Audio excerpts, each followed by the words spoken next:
Bueno, les cuento. La idea de hoy es empezar a trabajar con lo que es formalmente el concepto de funciones de dos variables independientes y en particular volver a retomar el concepto de función, bien, que estudiamos en Matemática 1, a fin de generalizarlo en lo que va a ser Matemática 2 a funciones de dos o más variables independientes.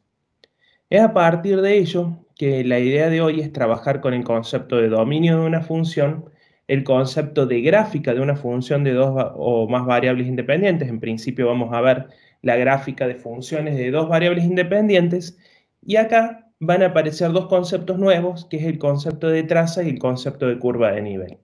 Conceptos que van a ser necesarios para poder graficar funciones de dos variables independientes.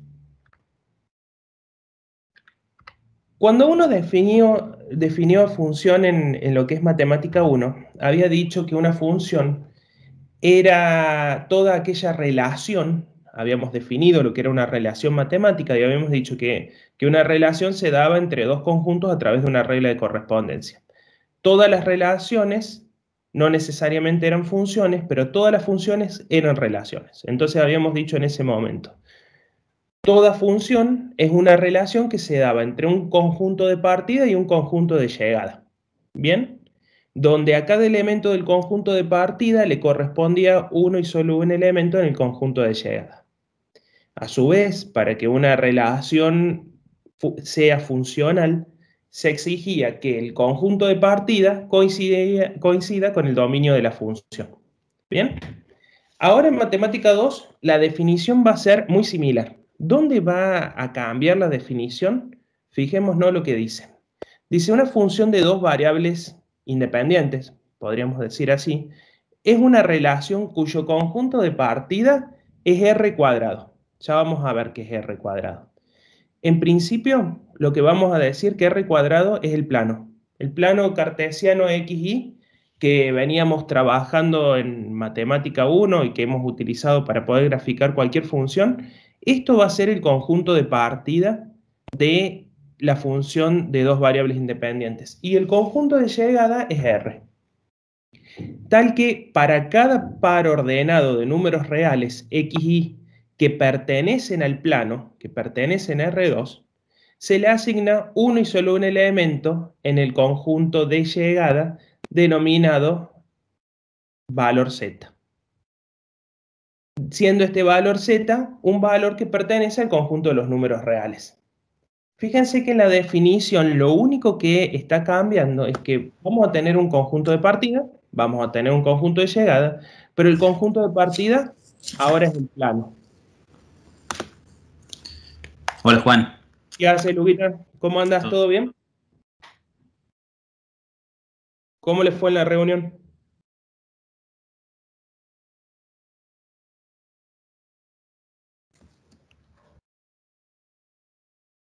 Bueno, continuamos, chicos.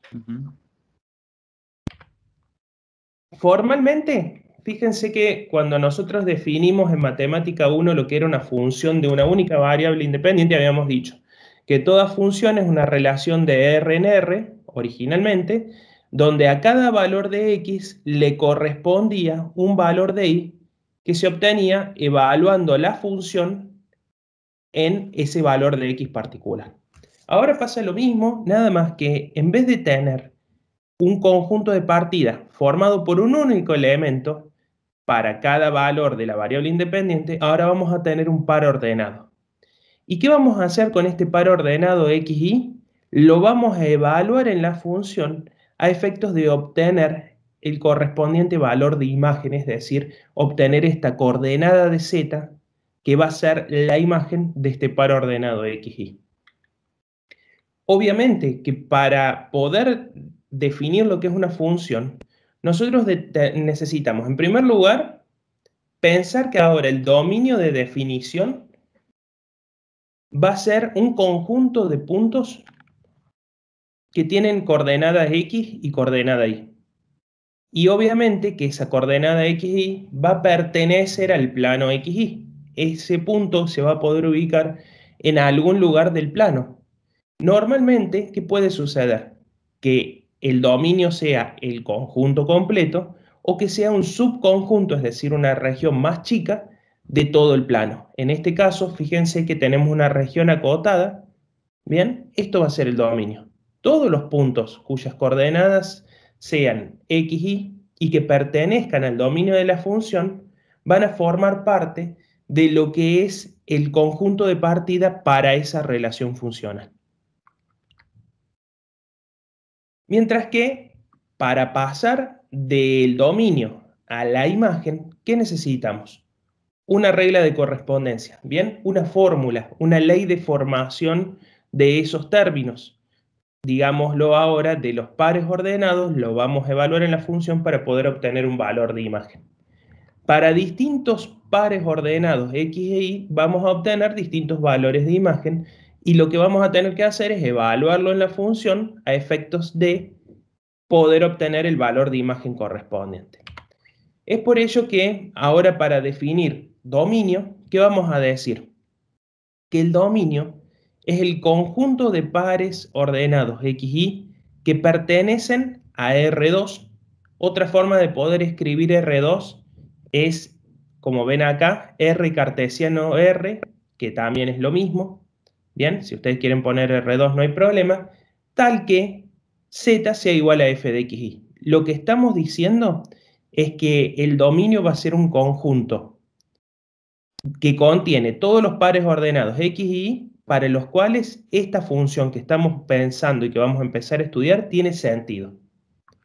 O lo que es equivalente a decir, para lo cual la función está bien definida. Bien definida lo que significa es, tiene sentido la relación funcional para poder ser estudiada. Por otro lado, vamos a tener un conjunto imagen. El conjunto imagen va a ser un conjunto, o un subconjunto, mejor dicho, de los reales formado por todos los valores que asume la variable dependiente. Acá en lo que es la definición de imagen, fíjense que no cambia. ¿Qué era lo que nosotros decíamos en Matemática 1 cuando definíamos lo que es la imagen de una función? Estábamos diciendo que es el conjunto de valores que asumía o que podía llegar a tomar la variable dependiente. Es a partir de ello que ese conjunto de valores era un conjunto que pertenecía a los números reales, ¿bien? Un conjunto que podían ser todos los números reales o un conjunto un poco más chico, por lo tanto se habla de subconjunto.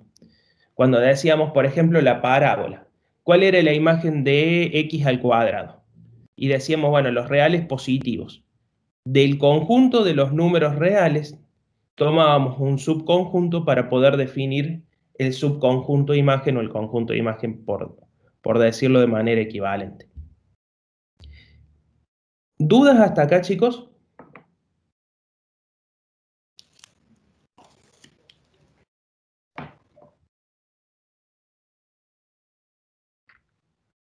Vos cualquier cosa, Lucas, me decís. Dale, dale, Juan. Por ahora, bueno, hay una pregunta previa que creo que ya seguramente, pero tenía que ver con la grabación de la clase de ayer, Juan. No, decime. No, porque Araceli preguntó si la grabación de la clase de ayer la van a subir. Ya está subida. A ver, espérate que voy a ver el equipo. Fíjate ahí que se haya subido bien de la clase del 20 del 10. A ver. Sí, yo la estoy viendo. Sí, yo lo estoy Unidad 3. viendo. La estoy viendo, está en la parte de publicaciones del equipo. Dice clase integrales impropias 20 del 10 del 2020. Acá tendría que estar la grabación. ¿Vos? Unidad 3, 2020. Acá está, la clase de eso. Igualmente, chicos, ustedes siempre que necesiten buscar la grabación de alguna clase, van a solapa publicación, buscan la clase, por ejemplo, la clase de ayer, despliegan el chat, ven respuestas anteriores hasta que no me aparezca más el cartelito y empiezan a bajar y en algún momento aparece el video. ¿Ven? Acá está. Y de ahí lo pueden descargar, automáticamente termine la reunión.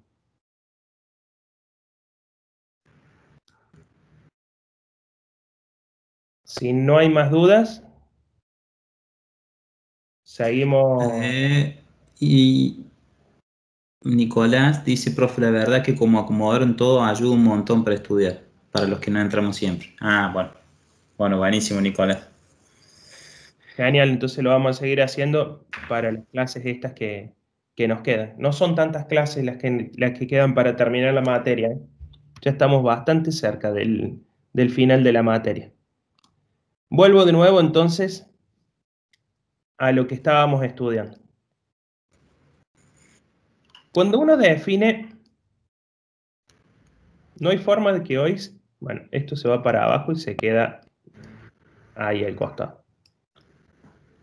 No había forma de que se oculte el cartel y todo, y no sé, Lucas. ¿Viste cómo te pasaba vos el otro día? Sí, Bueno, sí. hoy está muy igual.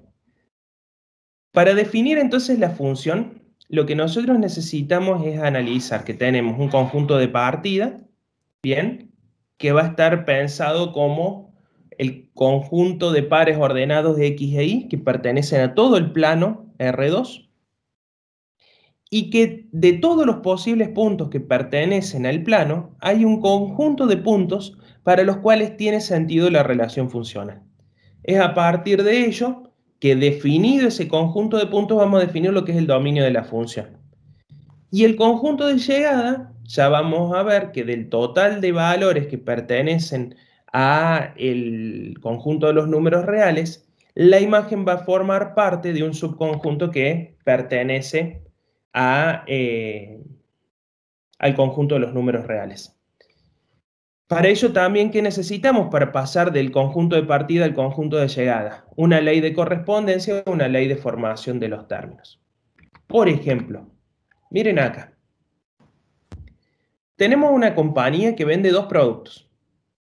El primer producto lo vende, tiene un costo de producción de 10 pesos. Y el segundo producto tiene un costo de producción de 15 pesos. Si nosotros pensamos la función de costo total conjunto para producir X unidades de un producto e Y unidades del segundo producto, la función nueva que vamos a armar es una función de costo total que fíjense que ya no es C de X. Ahora acá vamos a poner dentro de los paréntesis el total de variables que correspondan a la variable independiente. Nosotros podemos producir X unidades de un producto e Y unidades del segundo producto. Es a partir de ello que X e Y son las variables independientes en términos de la decisión de producir. ¿Y cómo vamos a armar esta función de costo total? Y bueno, de la misma manera que armamos la función de costo total para funciones de una única variable, realizando el producto entre el costo unitario de producción por la cantidad de unidades producidas de cada uno de los productos. Es a partir de ello que tenemos 10 por X, bien, para determinar el costo de producir X unidades de este producto, más 15 por Y para determinar el costo total de producir Y unidades de este segundo producto. Sumando los dos costos, obtenemos la función de costo total. Fíjense ahora que nosotros tenemos una variable independiente X, una variable independiente y C de XY no es otra cosa que el valor de imagen que va a tener que asumir la función para cuando X asuma un valor particular e Y asuma otro valor particular. Es por eso que normalmente adelante de esta C de XY se incorpora la tercera variable que nosotros vamos a denominar Z. Esta variable Z, fíjense que aparece acá, no es otra cosa que mi función de costo total para el caso bajo estudio. Vayamos a la primera actividad como para entender esto un poquito más. ¿Querés que dé yo, Lucas, la primera actividad? ¿La querés dar vos? Como quieras, Juan. Si querés seguir vos, yo retomo en la Dale, 2. dale, Hacemos perfecto. así. No hay problema. Dale. Dice así. Una chocolatería produce chocolate negro y chocolate blanco. El costo de material y mano de obra para producir 1 kilo de chocolate negro es de 7 unidades monetarias. Y el de chocolate blanco, 6 unidades monetarias. Supone que la empresa tiene costos fijos semanales de 1.200 unidades monetarias. En primer lugar, lo que nos pide, encontrar el costo conjunto semanal como función de la cantidad de kilos de chocolate de cada tipo producido durante la semana. Vayamos primero a estudiar un poquito el enunciado. Dentro de la chocolatería tenemos dos tipos de productos. O hacemos chocolate negro o producimos chocolate blanco. Cada uno de esos productos tiene su propio costo de producción. Bien, tendrá un costo propio del material que se utiliza más un costo de fabricación producto de la mano de obra, es decir, del operario o de la persona que realiza la producción, donde cada uno tiene su propio costo. El costo de producir 1 kilogramo de chocolate negro es de 7 unidades monetarias y el de chocolate blanco de 6 unidades monetarias. Y tenemos un costo fijo de 1.200. La función de costo total semanal, ¿cómo la armaríamos? Váyanla escribiendo si quieren en el chat o activan el micrófono.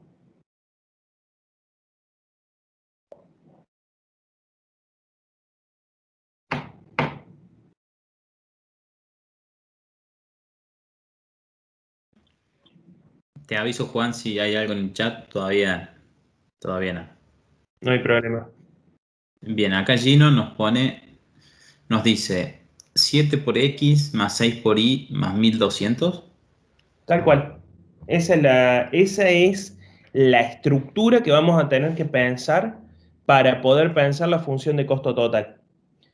Obviamente que como vamos a pensar que tenemos una función, lo que tenemos que pensar que si estamos pensando en una función de costos, la función de costos que se compone, como los costos fijos más los costos variables sumados. Costo fijo es un valor que es independiente del nivel de producción.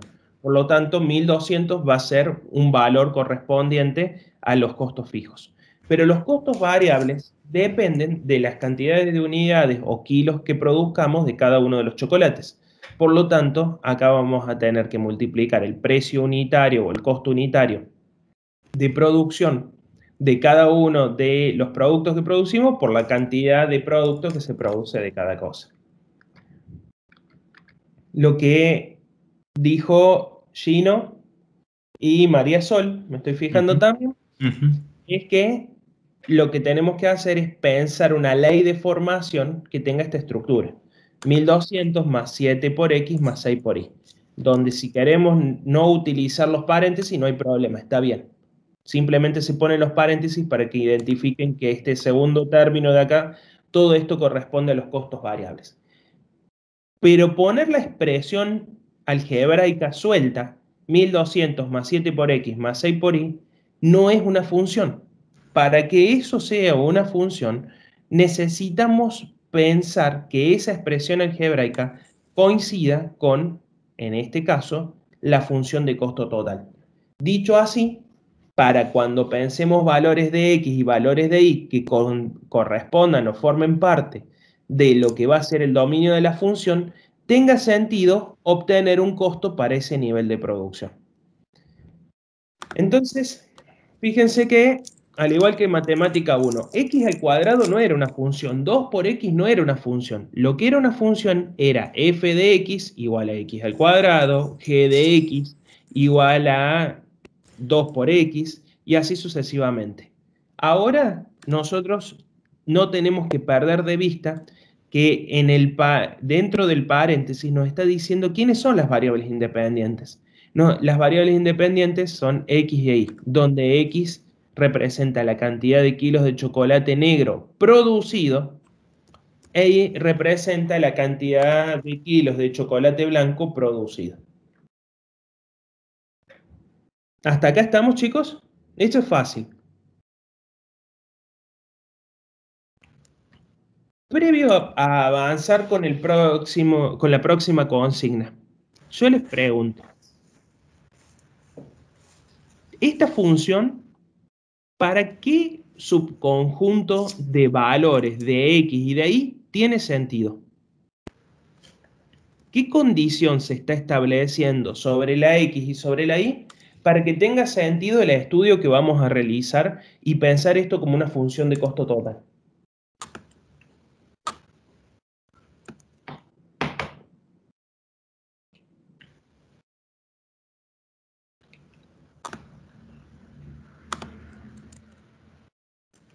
Bueno, acá en Ruth nos dice Juan que sean positivos. Bien, ¿podrían ser cero? ¿Podría ser que produzca 0 unidades o cantidades de kilos de chocolate negro? Sí, podría ser. Pero lo importante es que entiendan que hay una restricción económica que hace que X e Y no puedan tomar cualquier valor. Van a tomar valores positivos, incluidos el cero.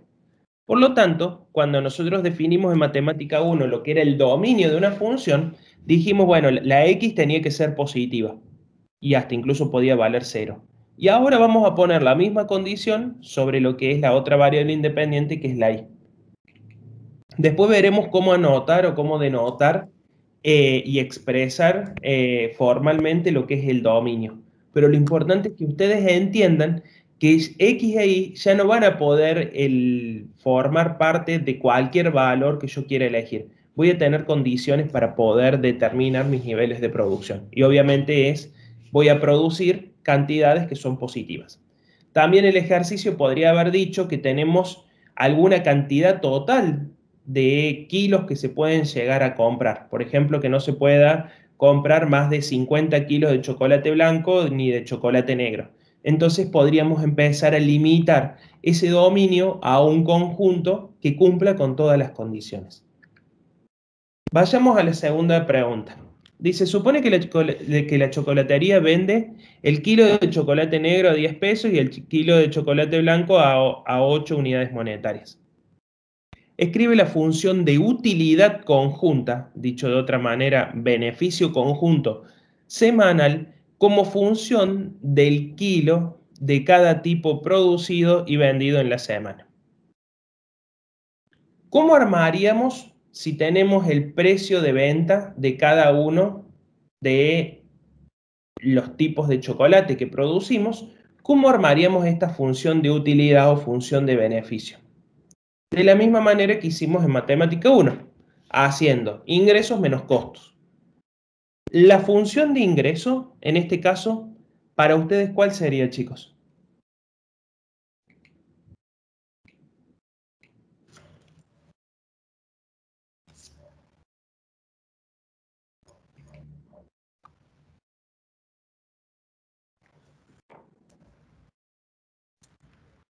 Acá Sara nos pone ingreso total que depende de X e Y igual a 10X más 8Y. Perfecto. Bien. Y costos totales los teníamos. Definimos entonces la función de utilidad como la diferencia de ingresos menos costos. La función de costos ya teníamos la expresión. Y la función de ingreso total, como puso acá Sara, es la función de ingreso que depende de X y de Y. No es otra cosa que la suma del producto de 10 por X más 8 por Y. A partir de eso hacemos la resta. Función de ingreso menos toda la función de costos. Y debido a que tenemos un signo menos delante de este corchete y dentro del corchete tenemos sumas de términos, automáticamente aplicamos propiedad distributiva del producto respecto de la suma y cambiamos el signo de todos los términos que aparecen acá en el paréntesis y llegamos a que esta es una función de utilidad. ¿Qué es lo único que hicimos? A 10x le restamos el 7x, obtuvimos 3x, y a 8y le restamos 6 a efectos de obtener el beneficio de producir y unidades de kilos de chocolate blanco, menos todos los costos fijos. Fíjense que acá no cambió nada, sigue siendo, los ejercicios siguen teniendo la misma complejidad que habíamos trabajado en matemática 1. Y con las mismas características que hablamos y habíamos estudiado en ese momento. Si la función de costos tiene alguna restricción, por ejemplo, en este caso, que X e Y tienen que asumir valores mayores o iguales que 0, nosotros vamos a tener condicionada nuestra función de ingreso a la misma restricción, que x e y asuma valores mayores o iguales que 0. Y lo mismo va a suceder con la función de utilidad. Por lo tanto, el dominio de cualquiera de las tres funciones bajo estudio va a venir dado por las restricciones propias de cada situación y donde, en principio, nosotros lo hemos estudiado que la función de ingreso o en su defecto la función de costos restringían el dominio a efectos de determinar el dominio de la función utilidad. Por lo tanto, vamos a empezar a estudiar bien cómo denotar el dominio de funciones de dos variables independientes para poder entender cómo es esta relación funcional nueva que está apareciendo que se llama funciones de dos variables independientes. Cuando nosotros dijimos que es el producto cartesiano de R por R cartesiano R, lo que estamos pensando en este caso, estamos pensando el conjunto de pares ordenados X y Y para los cuales tiene sentido la relación funcional. Dicho de otra manera, cuando vamos a denotar cuál es el dominio, vamos a pensar que es el conjunto o el subconjunto de todos estos pares ordenados que pertenecen al plano cartesiano, o dicho de otra manera, que pertenecen al producto cartesiano R por R, para el que la función tiene sentido, es decir, que satisface la ley o la regla de correspondencia z igual a f de xy. Y es a partir de esto que uno cuando va a pensar en el dominio de la situación bajo estudio, lo que podría decir, bueno, ¿qué es esto, Juan, de R cartesiano R? ¿Qué me estás queriendo decir con esto?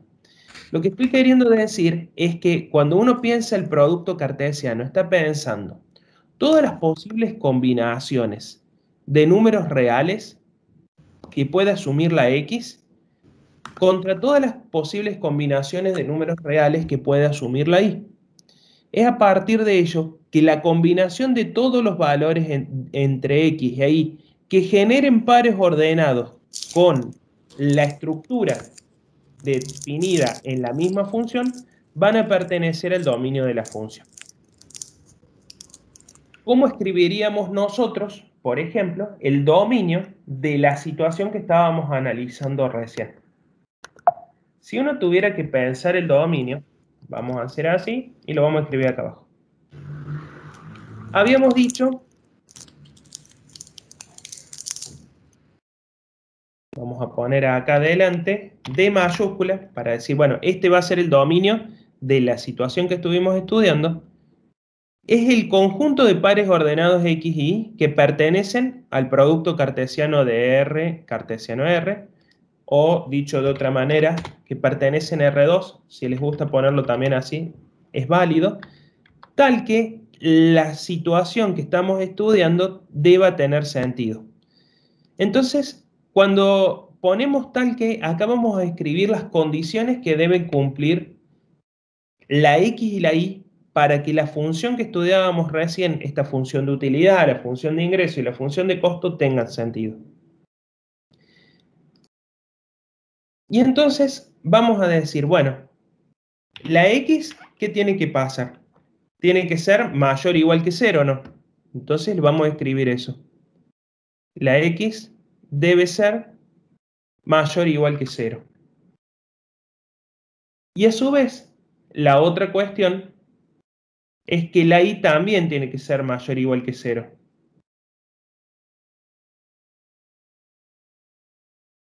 Entonces, a ver si encuentro el circunflejo.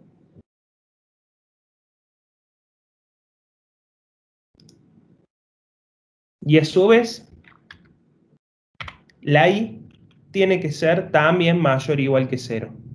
O sea que vuelvo a copiar lo que tenemos acá.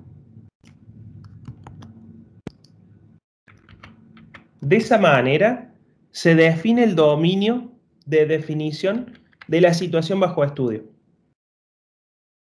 Piensen que ahora lo que estamos diciendo es, de todas las posibles combinaciones entre X e Y que podrían generar los infinitos puntos para los que puede llegar a tener sentido el análisis, solamente nos vamos a quedar con aquellos pares ordenados que surjan de combinar a través de un producto cartesiano todos los valores de x mayores que 0 y todos los valores de y mayores que 0. Y a su vez también incluimos en cada caso los iguales a 0, porque en el caso bajo estudio puede ser que no produzcamos una unidad específica del producto. Chocolate negro o chocolate blanco, dependiendo del caso. Entonces decimos, bueno, a ver, digamos un par ordenado que pertenezca a este dominio. Y un par ordenado que pertenezca a este dominio podría ser pensar que produzco una unidad o un kilo de chocolate negro y un kilo de chocolate blanco. Por lo tanto, el par ordenado 1, 1 pertenece a R2 y está bien que pertenezca al dominio de la función. Pensemos otro caso. Produzco una unidad de chocolate negro, kilo en particular, y produzco 2 kilos de chocolate negro. El par ordenado 1, 2 pertenece. No produzco chocolate negro y sí produzco chocolate blanco. Entonces, en este caso, el par ordenado sería 0 para X y, por ejemplo, si produzco 3 kilos de chocolate blanco, sería el par ordenado 0, 3. Fíjense que todos esos pares ordenados cumplen con esta definición acá para la cual tiene sentido el análisis. Definido este conjunto de infinitas combinaciones de X y de Y, vamos a pensar que a través de una ley, una regla de correspondencia, obtendremos un valor de imagen. Bien, es a partir de ello que el subconjunto imagen vendrá formado por todos los posibles valores que asuma la variable dependiente, restringido a la situación bajo estudio. Y bueno, en este caso es bastante simple pensar cuál es la imagen de la situación. Miremos acá, a ver si a alguien se le ocurre en función al ejercicio.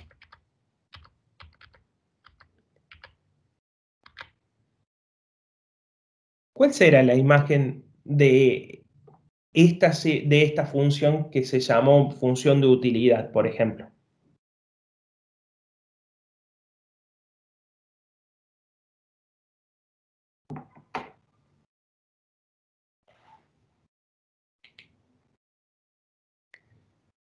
Piensen que podría ser positiva. Por ejemplo, si yo hago 150 kilos de chocolate negro y a lo mejor 2000 kilos de chocolate blanco. Bueno, si hago ese nivel de producción, evalúo en la situación bajo estudio y obtengo un valor de imagen que va a ser positivo. A mí me interesa que ustedes digan cuál será el subconjunto de imagen para el cual tiene sentido esta función de acá y que va a definir los posibles valores que asuma la variable dependiente. Bien, la z, o en este caso llamado u de xy.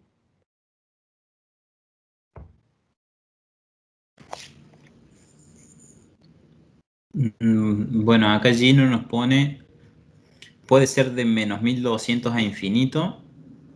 Bueno. Y después Sara nos dice R. Y Paulina nos dice 1200 a infinito, intervalo abierto. Bueno, vamos a pensar las tres respuestas.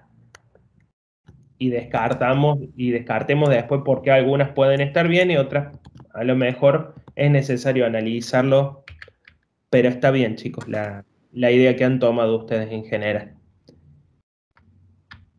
Para la situación bajo estudio, la imagen de esta función va a ser, ya no ahora, dijimos, es un subconjunto de R. Podría ser todo R, es decir, todos los reales, si para cualquier combinación de X y de Y yo pudiera encontrar un valor de utilidad, por ejemplo, de menos 2 millones. Podría ser que tenga una pérdida de menos 2 millones, de menos 3 millones, de 200.000 pesos de pérdida, menos 200.000.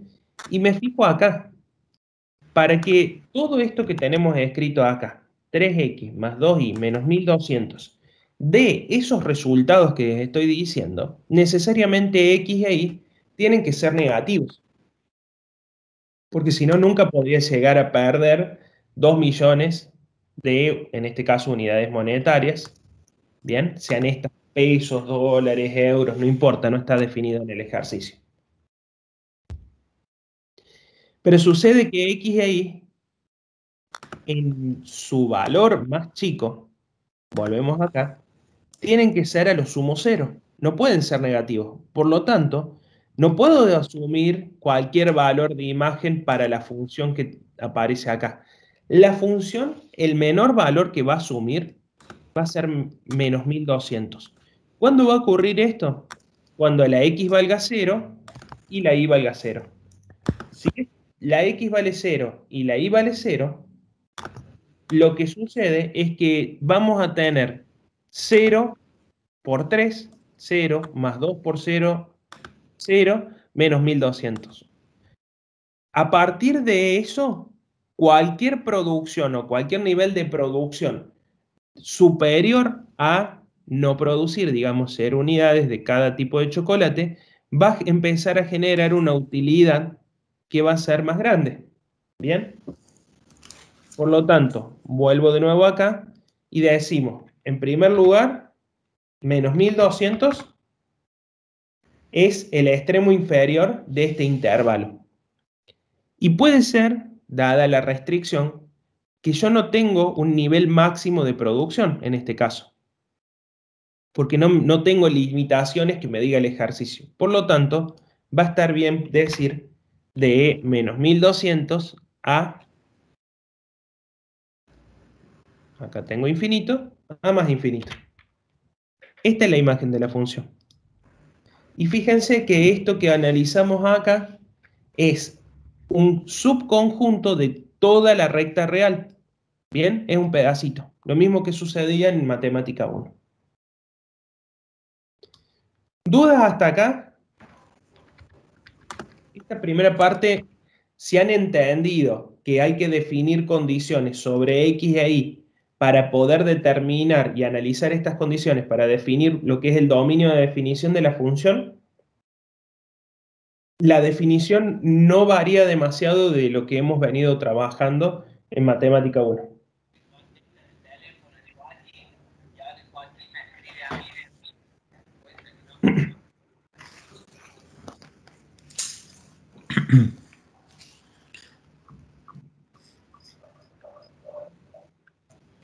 Bueno, si no hay dudas. No hay dudas, Juan, no hay nada. Continúo entonces analizando algunos casos acá.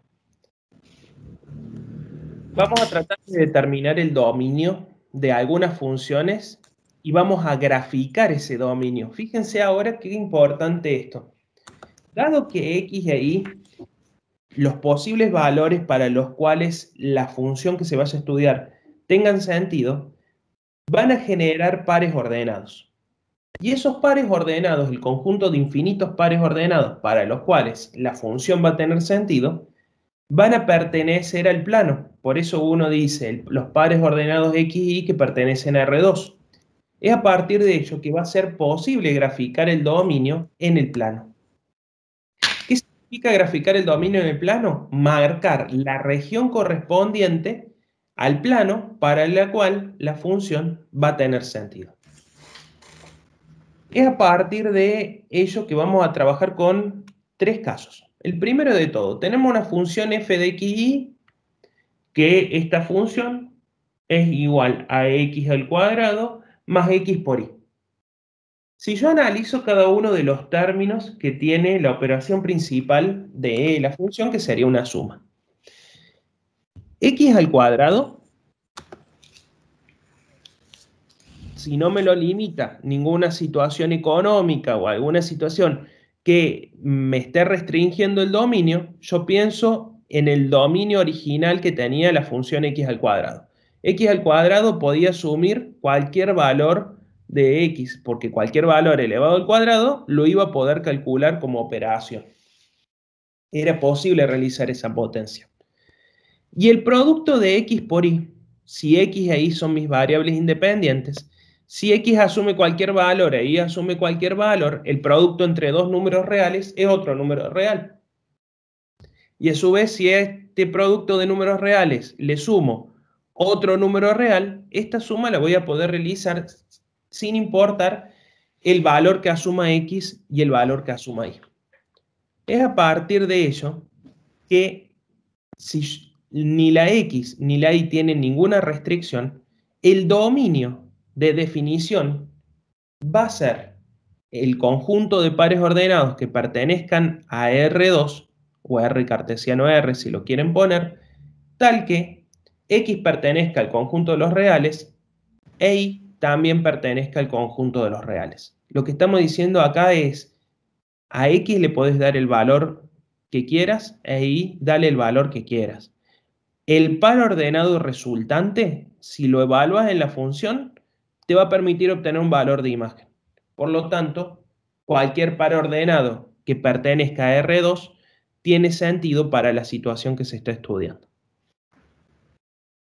¿Cómo grafico entonces esto? Y bueno, tengo que graficar el plano XY. Piensen acá tenemos el plano XY, el plano cartesiano que veníamos trabajando. Y para graficar el dominio, lo que vamos a hacer es marcar el conjunto de puntos que pertenezcan a este dominio. Y bueno, entonces decimos, a ver, cuando X asume el valor de 2, y puede asumir valores positivos, por ejemplo, podría asumir el valor 4, fíjense acá el puntito rojo que les estoy marcando. Ese punto, ¿cumple con las condiciones que se establecen sobre el dominio? Sí, lo cumple. Vamos con otro punto, el 3, 8. ¿Lo cumple? Sí. El 5, 20, por ejemplo, acá arriba. ¿Lo cumple? También. Porque si yo tomo el par ordenado 5, 20, X pertenece a los reales, Y pertenece a los reales, no tengo restricción. El menos 4, menos 10. ¿Cumple con la condición? Sí. En general, cuando tenemos esta situación, no importa el par ordenado que se tome como combinación de X y de Y, siempre va a ser posible evaluarlo en la función. Por lo tanto, lo que se hace para representar el dominio o la región correspondiente del plano, en este caso va a ser marcar todo el plano. Por eso aparece esta figura de color gris que da la idea de que voy a poder marcar cualquier valor de X y de Y eso va a ser el dominio de la función. Pensémoslo de alguna manera, va a ser nuestro conjunto de partida que evaluando la función nos va a poder dar un valor de imagen determinado para cada par ordenado que vayamos a estudiar. Ahora veamos este otro ejemplo, una función g de xy que se compone como el producto de 2 por x más la raíz cuadrada de y. Analizando la situación que tenemos acá, ¿ven alguna restricción que se tenga que cumplir?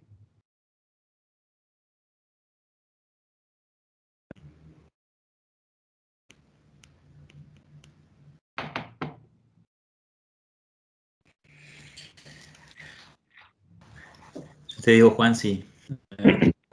Bueno, ahí Gino nos dice, no podría ser negativo. Está bien, estamos de acuerdo. Dado que tenemos la raíz cuadrada de y como uno de los factores, la raíz de índice par o cuadrada, en este caso de índice 2, requiere que el radicando, lo que está dentro de la raíz, sea mayor o igual que 0. O dicho de otra manera, como dice acá Gino, no puede ser negativo. Por lo tanto, ¿cuál va a ser la restricción que aparece acá? Que y sea mayor o igual que 0. ¿Y cómo impacta esto en el dominio? En definir un dominio como el conjunto de pares ordenados X y Y que pertenecen a R2, tal que y sea mayor o igual que 0. Como la X puede pertenecer al conjunto, pertenece, mejor dicho, al conjunto de los reales, puede ser que lo escriba acá, X tiene que pertenecer a los reales, e Y tiene que ser mayor o igual que 0, o simplemente se pone la restricción, Y mayor o igual que 0. Eso lo que nos está diciendo es que la X puede asumir cualquier valor. Ahora, cuando vayamos a representar gráficamente ese dominio, fíjense lo que estamos diciendo. Va a ser Del plano, ahora, los valores de X no tienen restricción, pertenecen a los reales. Pero la Y tiene que ser positiva o a lo sumo tiene que ser 0.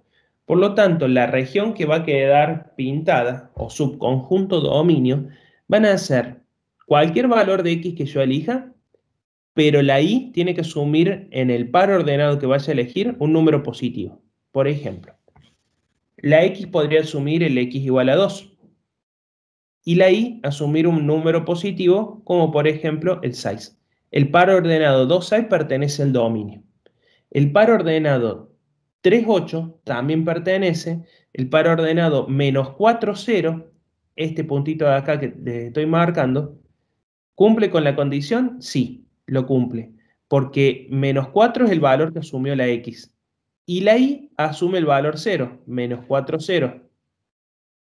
Pertenece al dominio de la función. Pero un par ordenado que esté, por ejemplo, por acá abajo. El menos 4, menos 4. Acá. ¿Cumple con las condiciones para pertenecer al dominio? La X puede asumir el valor menos 4, pero la Y, por definición, no puede asumir el valor menos 4, porque si me voy a buscar el valor de imagen correspondiente, tendría 2 por menos 4, que es el valor que asume la X, por raíz cuadrada de menos 4, o sea, tendríamos la raíz cuadrada de un número negativo. No la podemos obtener como una solución real de ese cálculo que intentamos hacer. A partir de eso, fíjense que la región que está correspondiente al tercer cuadrante y al cuarto cuadrante del plano cartesiano no está pintada y solamente vamos a pintar la región que está por encima. Bueno, chicos, ¿hasta acá alguna duda o vamos con un último ejercicio de esto?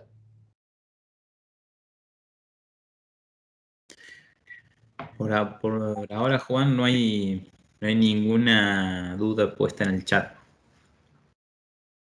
Bueno, ¿continúo yo o querés continuar vos, Luquita? ¿Querés que agarre yo un poco, Juan, así? Bueno, dale, no hay problema. Dejo de compartir yo.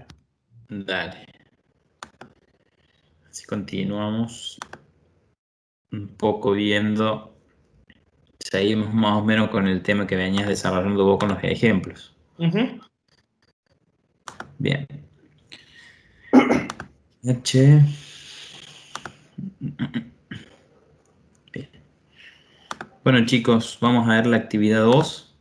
¿Sí? Lo que Juan estaba recién desarrollando y mostrándole eran algunos ejemplos que ustedes van a poder encontrar en la unidad. Y anteriormente habían visto la actividad número 1. Bien. Bueno, ahora tenemos la actividad 2, que nos pide que encontremos el dominio de cada una de las siguientes funciones y que lo representemos gráficamente. Bien.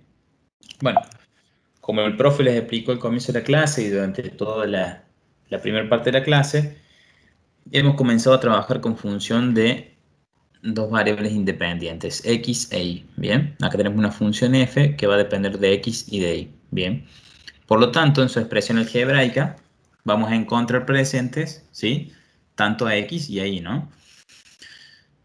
Lo que ahora tenemos que determinar, y que era lo que estaban viendo con los ejemplos que le daba el profe recién, es el dominio de esta función, ¿bien? De esta función en particular que tenemos en el inciso A. Es decir, para qué par de valores x, y está definida, ¿sí?, esta función que se nos presenta en la actividad. Bueno, si vemos la expresión algebraica de esta función, vemos que la operación principal que tenemos es un logaritmo natural. Bien, donde el argumento del logaritmo está compuesto, ¿no?, por... es un argumento que involucra operaciones de resta y de suma. Bien. Y en ese argumento tenemos presente tanto x como y, ¿bien?, que son las variables de las cuales depende la función. Bueno, viendo la operación principal, ¿sí?, que involucra la expresión algebraica de la función, ¿qué me dirían ustedes que deberíamos tener en cuenta para poder pensar en la definición del dominio, ¿sí?, de esta función? ¿Qué restricción? Ustedes recuerdan cuando veíamos por ahí en análisis 1, mencionábamos que a la hora de determinar el dominio de una función, en análisis 1, cuando trabajamos con función de una variable independiente, Hablamos sobre diferentes cuestiones a tener en cuenta para la definición de un dominio. Podemos hablar de restricciones algebraicas, ¿sí? Por ejemplo, cuando nos aparecía algún cociente o cuando aparecía la raíz cuadrada como les mostraba el profe en el ejemplo anterior. Podemos hablar de alguna contextualización del problema, ¿no? Como es el caso de nuestra facultad, que cuando trabajamos con funciones que representan situaciones de tipo económico, ¿sí? Donde por lo general la variable hacía referencia a cantidad, ya sea cantidad vendida, cantidad producida o demás, la restricción que teníamos que por una cuestión lógica del contexto del problema, esa variable no podía ser negativa. Bueno, en esta función que se presenta acá, donde la expresión algebraica tiene como operación principal un logaritmo, ¿qué tipo de restricción me dirían ustedes o qué tipo de cuestión a tener en cuenta deberíamos tener? Bueno, acá voy leyendo lo que ya están comentando los chicos. Dale. Paulina dice que no se puede resolver el logaritmo natural si el número es negativo. Bien. Gino complementa lo que dice Paulina, pero incluye también el cero. Ujú. Otro compañero que también se llama Gino dice las operaciones dentro del paréntesis no pueden dar un resultado negativo. Y Ujú. Joaquina dice los valores que están dentro del paréntesis tienen que ser positivos. O sea que todos estamos coincidiendo en lo mismo. Bien. Ahí todo lo que las apreciaciones que han hecho, chicos, eh, es correcto y viene, y esto viene, digamos, desde cuando nosotros estudiamos la función logarítmica en análisis 1, ¿bien? Si se acuerdan ustedes cuando repasamos que estudiamos la función logarítmica y planteamos el dominio, ¿sí? De esta función, hay una sola cuestión que me hizo un poco de ruido ahí, que no sé si yo por ahí lo interpreté mal, pero ¿qué pasa con el cero acá? ¿Qué pasa con el cero en este caso? No sé si por ahí, Juan, yo Ah, escuché mal, pero sí, por ahí alguna de las compañeras dijo no que podían ser negativos. Paulina había puesto la condición de que no sean negativos, bien, pero Gino completó esa afirmación diciendo que tampoco podía ser cero. perfecto, perfecto. Si uno recuerda incluso la forma gráfica también de la función logarítmica, que puede ser creciente o decreciente en función del valor que asumiera b, recuerden que presentaba una asíntota vertical con el eje de las y.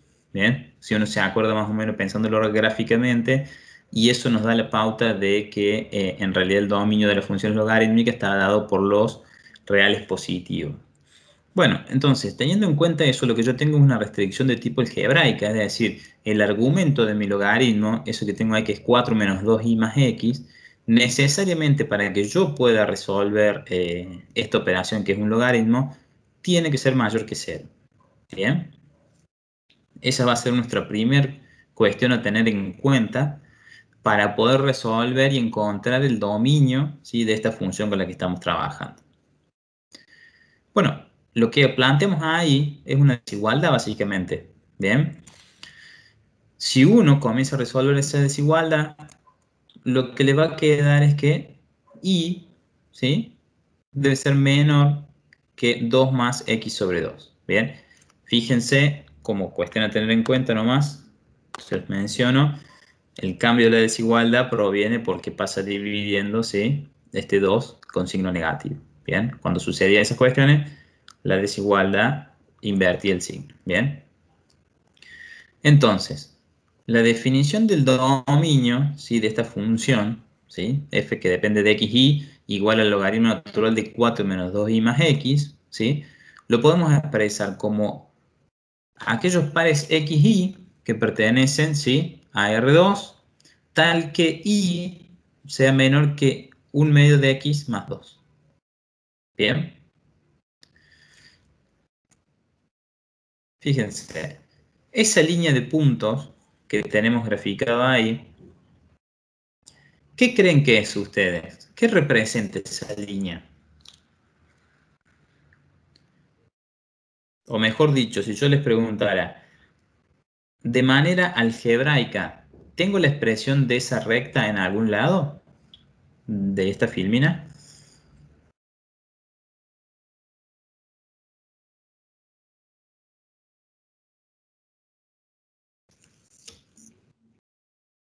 Se me cortó un No, te segundo. estamos escuchando. Ah, Estamos a ver perfecto. si los Bien. chicos nos dicen algo ahí. Repito la pregunta, chicos. Les mencioné acá, ¿sí? Con esta expresión en rojo y entre llaves, ¿sí? La definición del dominio que hemos encontrado para esta función f que depende de x, y. Pero esta consigna, esta actividad nos pide que lo encontremos y que lo representemos gráficamente. Bueno, a continuación de esta expresión del dominio entre llaves, hemos graficado en la solución esta línea, ¿sí? De puntos, esta recta, ¿bien? Y mi consulta es, esta recta, ¿sí? Algebraicamente, ¿a qué expresión responde? ¿Tengo la expresión algebraica en alguna parte de los datos que tengo en esta filmina? Bueno, acá los chicos están poniendo a la expresión completo lo que han puesto los chicos. Y igual a Bien, 1/2 por x más 2. bien, bien. Esta expresión que tengo acá. Bien. La condición, ¿sí? Que hemos desarrollado para la definición del dominio me plantea que y debe ser menor o igual que 1/2 de x más 2. Esto no es ni más ni menos que una recta, ¿sí? Donde tengo una pendiente de 1/2 y tengo una ordenada al origen, ¿sí? Igual a 2. Fíjense, esta recta corta en 2. Y si uno hiciera el despeje también de corte con el eje de las x, encontraría que el corte se da en -4. ¿Bien? Y la inclinación responde a una pendiente de 1/2. ¿Bien? ¿Por qué habremos graficado esto? Bueno, porque justamente la condición nos plantea que y, ¿sí? Puede asumir valores que sean menores, ¿sí? A esta recta. Entonces lo que procedemos a marcar acá con este plano, ¿sí? Es todos los valores que involucran, ¿sí? Que puede asumir x e y, ¿sí? Como dominio de esta función f de x, y. ¿Bien? Esta recta representa, digamos, si se quiere pensar de alguna manera, ¿sí? Como una línea límite, ¿no? Para la definición del dominio de esta función de dos variables con la que hemos estado trabajando. Esto que es un plano, ¿sí? Está conformado por todos los pares de valores x, y que conforman el dominio de esta función con la que hemos estado trabajando. ¿Bien? Les hago una pregunta a los chicos sobre esa Sí. actividad. ¿Podría suceder que el par ordenado 0, 2 pertenezca al dominio de la función? X igual a 0, y igual a 2.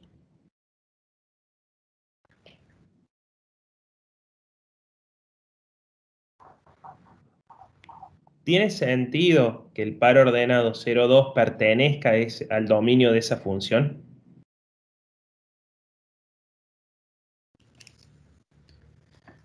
O el -4, 0, por ejemplo.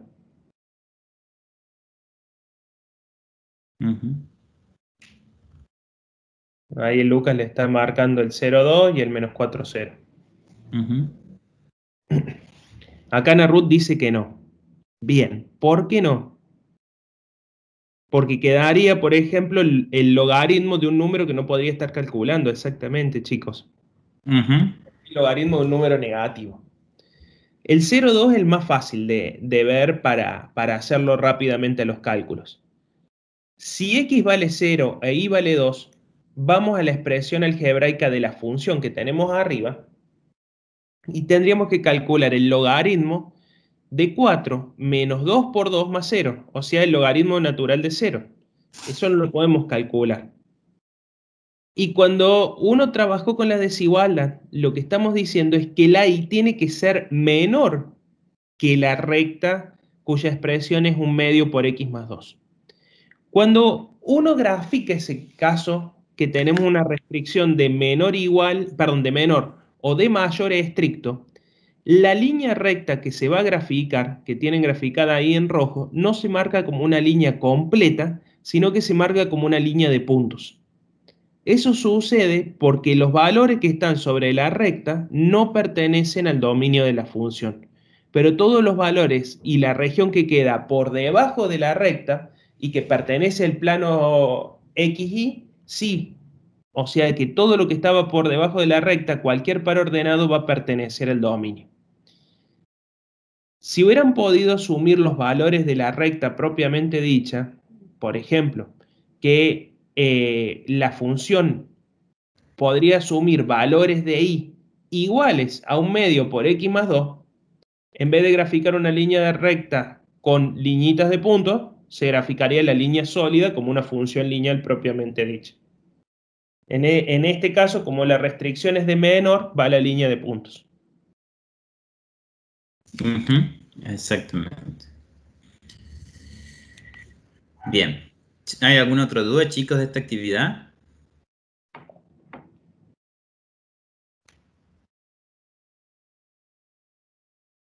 Gino pregunta acá, ¿en la desigualdad sí o sí se despeja ahí?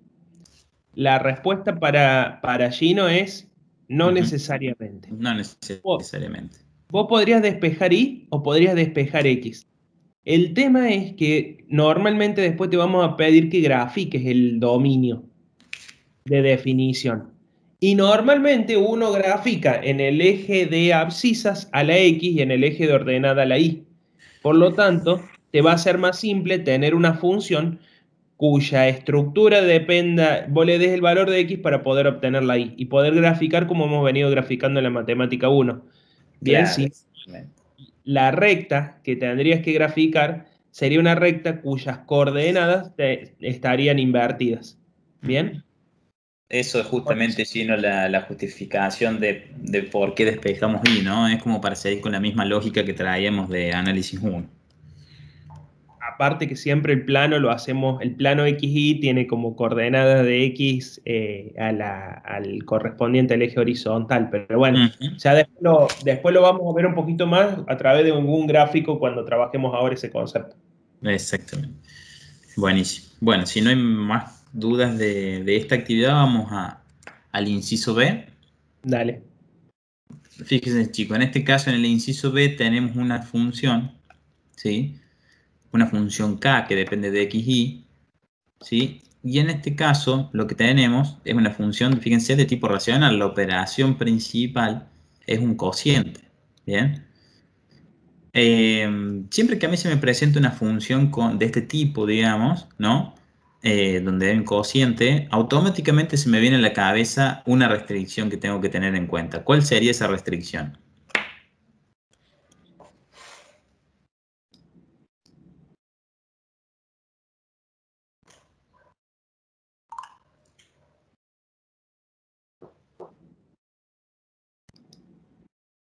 Pueden escribir en el chat o pueden mencionarlo por micrófono, digamos, ¿no?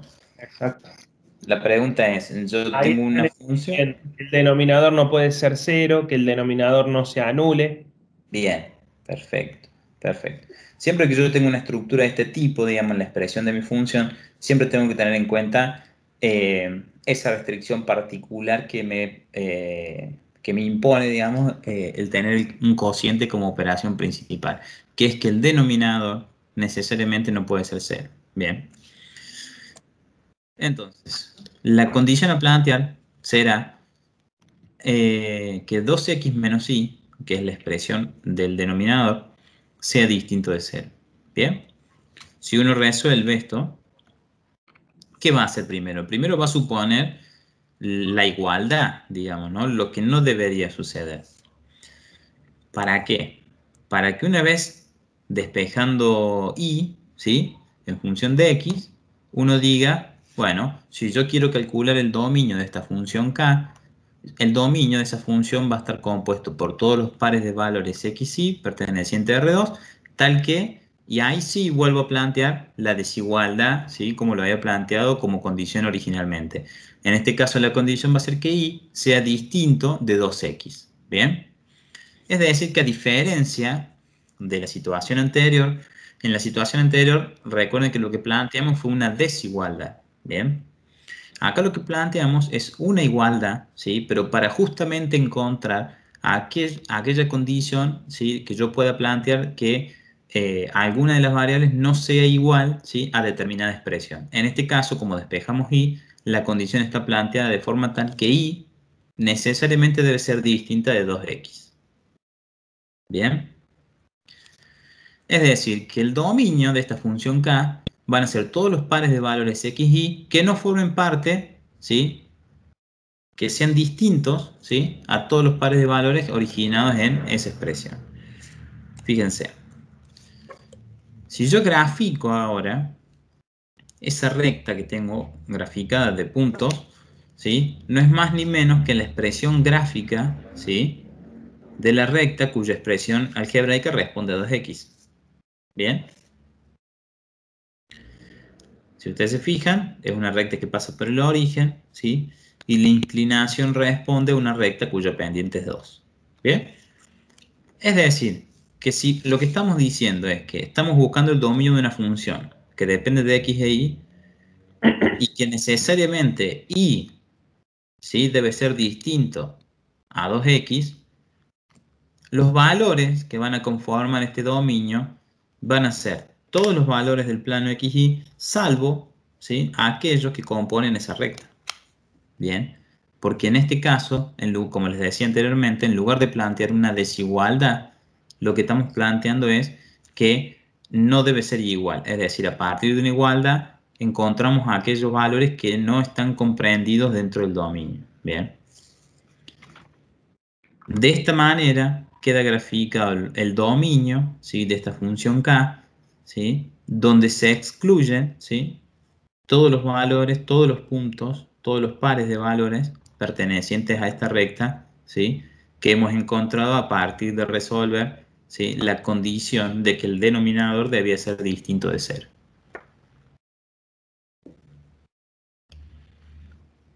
Bien. ¿Hay alguna consulta, chicos, respecto de este segundo inciso?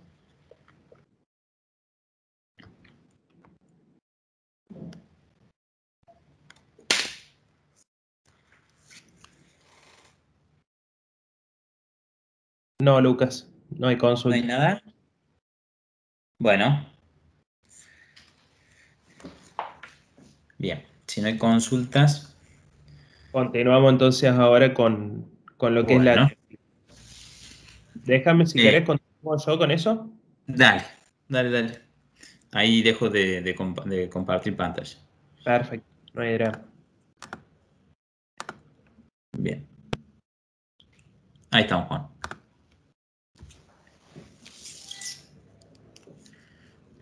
Ahí estamos. Bueno.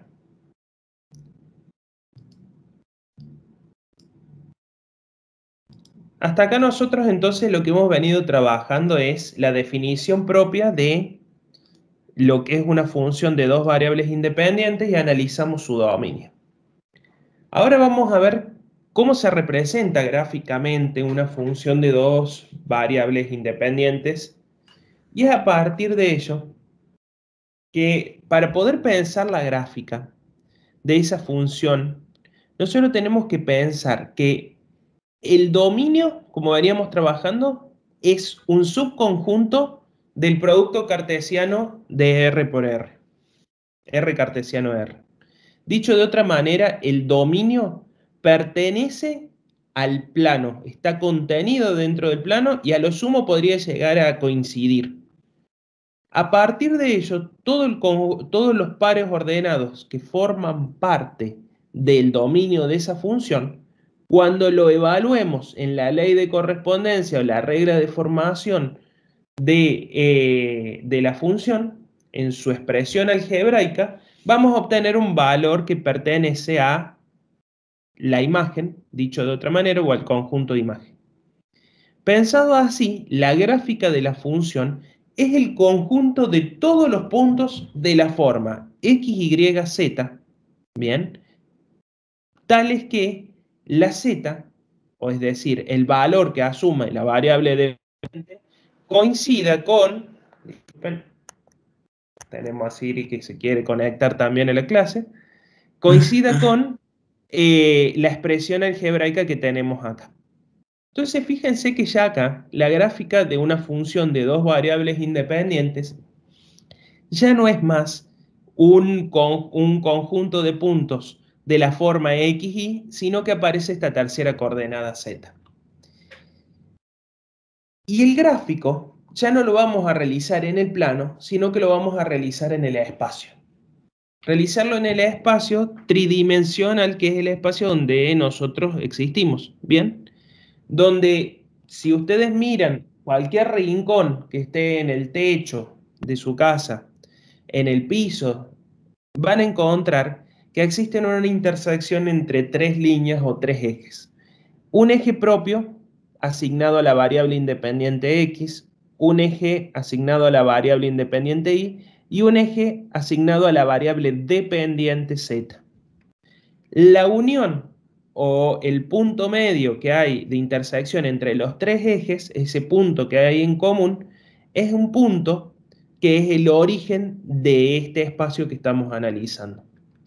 Es a partir de ello que la gráfica de una función de dos variables independientes es el conjunto de ternas x, y, z. Acá está sobrando este paréntesis de más.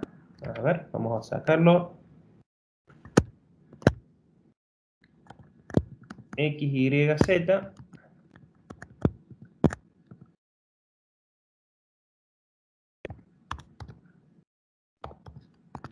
Ahí está. Fíjense también que ustedes no tengan ese error en el apunte.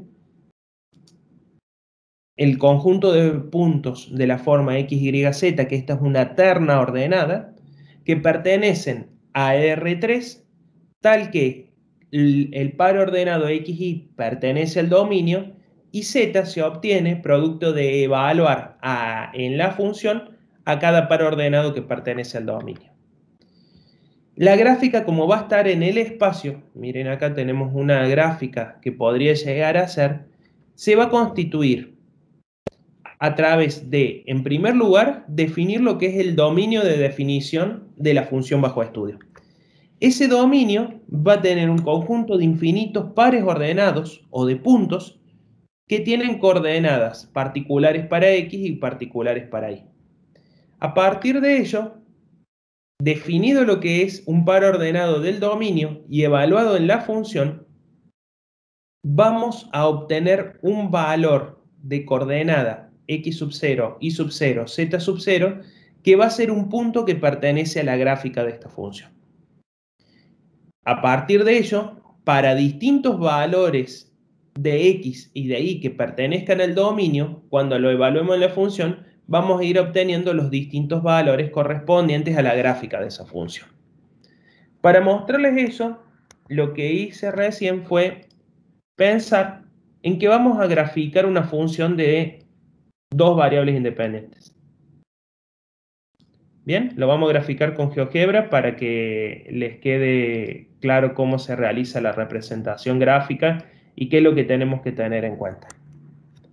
GeoGebra admite la posibilidad de graficar en el plano funciones, pero también permite la posibilidad de graficar en el espacio funciones. Bien, en lo que es el plano tridimensional o en el espacio tridimensional. ¿Qué vamos a graficar? Una de las funciones que trabajamos recién, logaritmo natural de 4 menos 2y más x. ¿Qué era lo que habíamos dicho? Bueno, si yo a GeoGebra le digo, agarra y escribí f de xy igual al logaritmo natural y pongo la expresión que estaba dentro del argumento 4 menos 2y más x, lo que me devuelve GeoGebra es la representación gráfica de esta función logarítmica de dos variables independientes. ¿Qué pasa acá con la gráfica? Lo vamos a checar un poco más para que lo vean un poquito mejor. Fíjense que la gráfica de esta función depende de cómo nosotros miremos la función. Bien, existen infinitas formas de poder mirar la función. La podríamos mirar desde arriba, la podríamos mirar desde más abajo, desde alguno de los costados específicos. Fíjense ahora que esto ya no es más una función que pertenece al plano, sino pertenece al espacio de tres dimensiones, constituido por valores de x, por valores de y por valores de z. Cuando yo la miro bien por encima de la función, fíjense que lo vamos a poner así.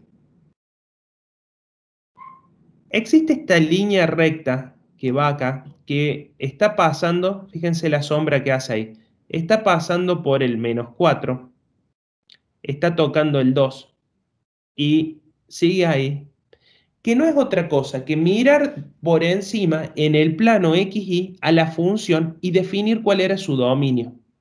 Bien, ¿se acuerdan recién que con Lucas dijeron? Para graficar el dominio de una función de dos variables, simplemente tenemos que graficar la restricción propia y a partir de ello poder definirlo. Habíamos dicho que y tenía que ser menor a la recta cuya ecuación era 1/2 por x más 2. Y el 1/2 por x más 2,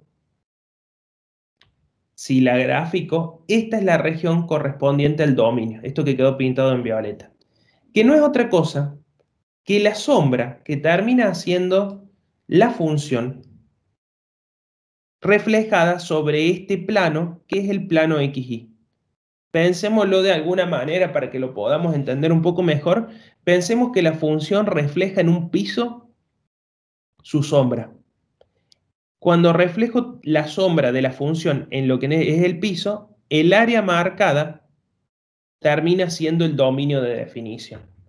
Y para cada par ordenado, cuando lo evalúe la función, voy a obtener un valor correspondiente a z, que es la imagen de la función para cada par ordenado en particular. Vuelvo entonces a esto. Existen muchas formas de funciones y ya las vamos a ir estudiando y vamos a analizar características propias.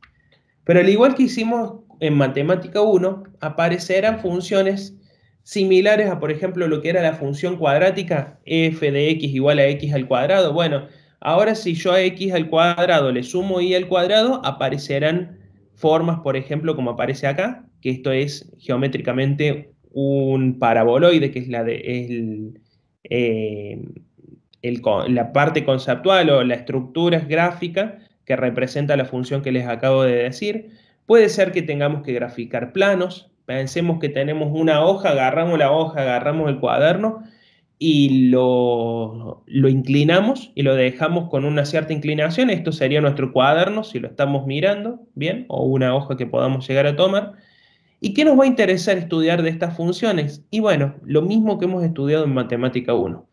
Pensaremos en un primer momento en lo que es su gráfica, pensaremos en las características particulares de las funciones, después abordaremos el concepto de límite, derivada, llegaremos a lo que es la noción de análisis diferencial y, por ejemplo, en esta función que vemos acá, vemos que esta función presenta un mínimo absoluto en un puntito que va a aparecer acá.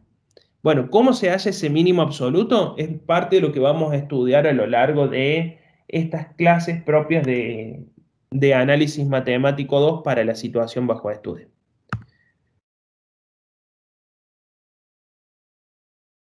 Para poder pensar esto y para que ustedes también se queden tranquilos, nosotros no les vamos a pedir que grafiquen funciones en el espacio. De hecho, yo para graficarlo recién que usé un graficador.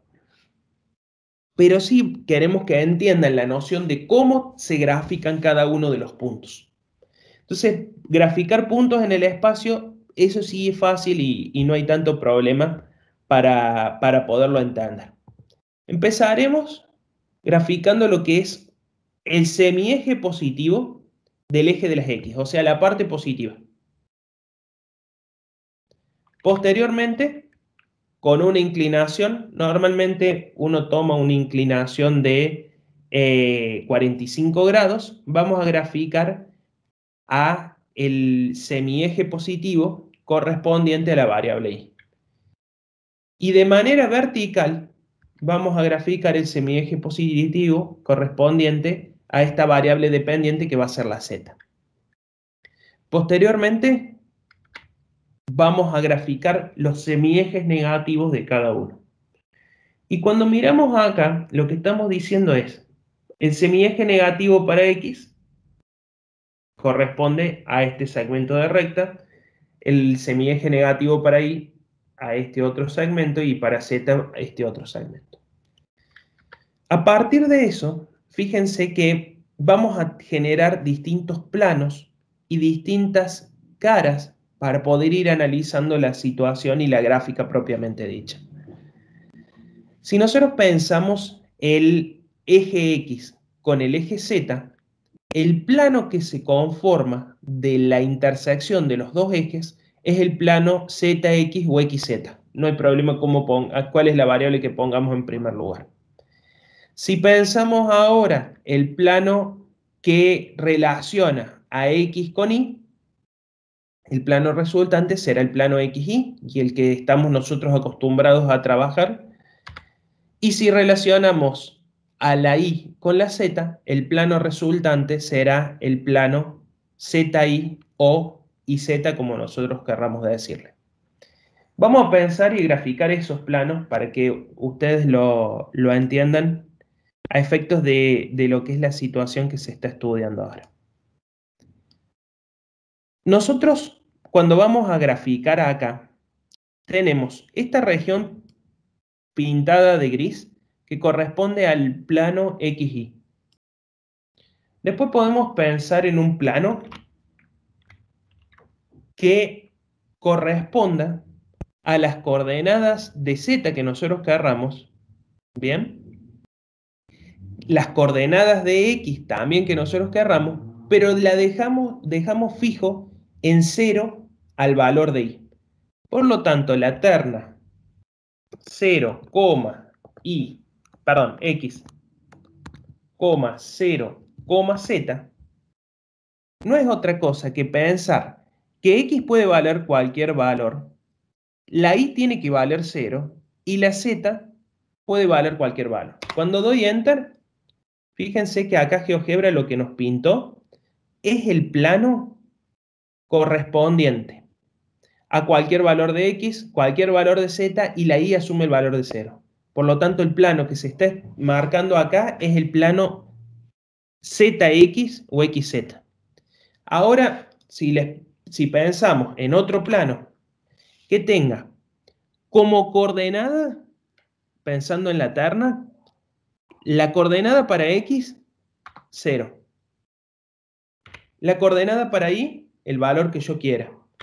Y la coordenada para Z, el valor que yo quiera, el plano resultante, este otro plano que se marcó acá, será el plano IZ. ¿Bien? Para el plano IZ, cualquier punto que forme parte de ese plano tiene que tener como coordenada de X 0. Y obviamente que el último plano que nosotros vamos a estudiar acá es el plano cuando X vale el valor de coordenada que yo quiera y también es libre, se suele decir también, y en las traducciones de los libros aparece así, y Z asume el valor 0. Cuando eso resulta, el plano que vamos a obtener es el plano XY. El plano XY tiene por coordenada en Z 0. Y no es otra cosa que el piso, este que hablábamos recién, de el gráfico tridimensional que estábamos realizando, o dicho acá, si estamos marcando los tres ejes van a venir definidos por un piso que será una parte media, donde Z, fíjense cuánto es el valor que asume Z. Fíjense ahí, lo tienen ahí en color azul, 0. Cuando Z vale 0, todo par ordenado punto que tenga coordenada X e Y, no importa cuánto valga X y no importa cuánto valga Y, va a estar el punto por encima, bien pegado a ese piso que aparece acá sombreado de color gris y que corresponde al plano que se está estudiando. Como uno puede mirar por donde quiera el plano, no necesariamente hace el gráfico como aparecía en la primera parte de la filmina, uno podría mirarlo desde arriba, podríamos mirarlo desde abajo, con esta inclinación, con esta otra inclinación. Normalmente cuando se va a graficar, chicos, se busca graficar algo con esta forma, así. Con una coordenada de X que normalmente va lo más derechito que podemos la de Y que sea un segmento de recta para arriba, y se suele poner así la coordenada correspondiente ahí. La Z va para arriba y la X va para acá. Eso depende de cómo uno quiera poder graficar. Para que ustedes vean todos los gráficos que tienen en el apunte, como ya les dije, nosotros para graficarlo rápidamente, a X lo ponemos como un plano horizontal y que salga con una inclinación de 45 grados y Z para arriba. Vamos a graficar entonces puntos en este plano, perdón, en este espacio. Pensemos acá. Esta función, que es una z igual a f de xy, 25 menos x cuadrado menos y cuadrado. Vamos a tomar, en primer lugar, valores positivos para x y valores positivos para la y. Si tomamos valores positivos para la x y valores positivos para la y, nosotros pensamos que todos los puntos van a tener que coincidir y tener esa característica. Si x es positivo e y es positivo, x al cuadrado e y al cuadrado me van a dar un número positivo. Y como los estamos restando, el valor que aparece acá, 25 menos la resta de dos números positivos, el resultado del valor de imagen, si x es positivo e y es positivo, va a tener que ser más chico que 25, no queda otra. A su vez, si x es negativo e y es negativo, al elevarlo al cuadrado y restar los valores resultantes elevados al cuadrado, x negativo elevado al cuadrado me da positivo, y negativo elevado al cuadrado me da positivo. Al restarlos, si yo le resto 25, el resultado va a dar más chico que 25. Y combinando valores de x y de y, negativos y positivos, bien, siempre voy a terminar restando de 25 valores que van a tener que ser positivos. Entonces, si resto valores positivos a un número, el resultado va a dar más chico. Es a partir de ello que la gráfica de esa función tendrá como valor máximo de imagen el 25. Y los valores de imagen que vayan surgiendo para cada combinación de x y de y van a asumir valores más chicos que 25 cuando x sea un número distinto de 0 e y sea un número distinto de 0. Esta gráfica que aparece acá es un paraboloide, similar a la que veíamos recién. Y esto que tenemos en este caso es el gráfico de la función que se está estudiando. ¿Qué nos va a interesar estudiar en esta situación o en esta unidad? Nos va a interesar estudiar dominio, imagen, a lo mejor aproximar el comportamiento gráfico, pero uno puede aproximar el comportamiento gráfico sabiendo que 25 va a ser el valor más grande de imagen y a partir de eso todas las imágenes van a ser más chicas, ¿bien? La otra cuestión que también nos puede llegar a interesar es hacer lo que es el estudio de cuál es la derivada de esta función y ver si realmente existe una derivada para esta función o si va a existir más de una función derivada asociada a esta función en f o z, como le querramos decir. Nos va a interesar hacer también un análisis marginal sobre esto. Entonces, todos los contenidos que hemos estado estudiando en Matemática 1, ahora los vamos a generalizar a Matemática 2. Vayamos con lo que es el gráfico de un punto en el espacio y cómo se dibuja. Yo acá tengo graficado el plano para X, o el eje para X, el eje para Y, el eje para Z, por lo tanto tengo graficado los tres planos que les mostrábamos hace un rato. Quiero graficar y dibujar un punto cuya coordenada en X sea X sub 0, cuya coordenada en Y sea Y sub 0 y cuya coordenada en Z sea Z sub 0. Pensemos que todas las coordenadas en primera instancia podrían asumir valores positivos o podrían asumir valores negativos. No lo tengo acá, no lo conozco, pero pensemos en el caso más simple de que sean positivos. Las tres coordenadas correspondientes a X, a Y y a Z. Si la terna o el punto cuya coordenada en X es 0, 0, 0, el punto que aparece va a ser este rojito que le estoy marcando acá. Miren ahí, la unión de los tres ejes. Pero si X asume un valor positivo, Y asume un valor positivo y Z asume un valor positivo, pensemos un valor de X sub 0 positivo, que puede estar por acá, un valor de Y sub 0 positivo que podría estar por acá, de la intersección entre el X sub 0 y el Y sub 0 va a aparecer un par ordenado de cuyas coordenadas son X sub 0 e Y sub 0 que pertenece al dominio de esa función. Pensémoslo así. Cuando evaluamos la función en el par ordenado, ¿qué es lo que vamos a obtener? Un valor de imagen. Ese valor de imagen lo vamos a pensar con coordenada Z sub 0 y que no es otra cosa. Miren cómo hace acá la parte gráfica. Vamos a trasladar hacia arriba este punto. Y si lo vamos a trasladar hacia arriba, lo vamos a trasladar la cantidad de unidades que diga o que valga o equivalga Z sub 0. Fíjense que si cuento la distancia que hay entre este origen y Z sub 0, tiene que coincidir con la distancia que voy a trasladar acá. Marco el segmento de recta que une el origen con este punto y lo voy a trasladar hacia arriba. De esa manera obtengo el punto cuyas coordenadas son X sub 0, Y sub 0 y Z sub 0. Vuelvo sobre esto con un caso con números reales para que lo entendamos. La terna ordenada 2, 1, 3. X vale 2, Y vale 1, Z vale 3. Si X vale 2, voy a tener que moverme sobre el eje de las X 2 unidades. Marco este puntito ahí. Si Y vale 1, sobre el eje de las Y me voy a mover una unidad.